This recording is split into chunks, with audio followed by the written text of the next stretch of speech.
Keselesaan untuk belajar adalah kriteria paling utama yang perlu diberi perhatian oleh ibu bapa dalam memilih sekolah untuk anak.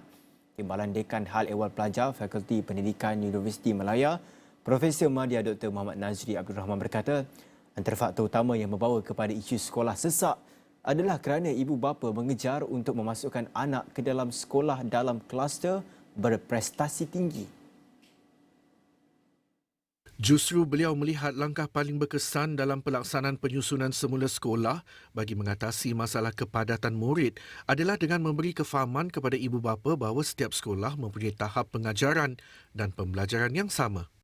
Apa yang diamalkan selama ini oleh JPNPPD melihat kepada kesesuaian jarak antara rumah dengan sekolah kepada itu. Ini untuk memudahkan urusan ibu bapa.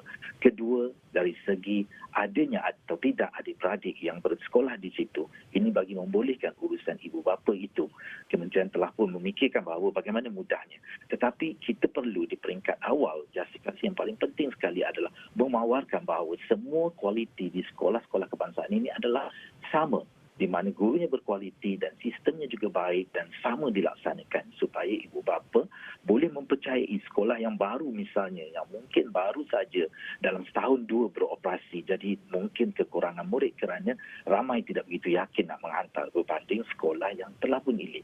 Jadi di sinilah saya merasakan bahawa operasi yang paling penting sekali adalah untuk memahamkan kepada ibu bapa betapa pentingnya kondusif anak-anak itu belajar dalam bilik darjah yang bersesuaian.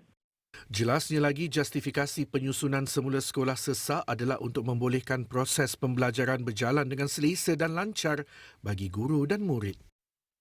Sebenarnya ini adalah satu keadaan yang perlu kita teliti kalau kita lihat dari segi kurikulum, di mana kita telah menetapkan bahawa dalam satu bilik darjah yang kondusif dengan ruangan yang disediakan dalam bilik darjah yang sedia ada itu antara 25 sehingga 30 orang. Itu adalah bilik darjah yang paling kondusif dan pada masa yang sama guru boleh bergerak bebas.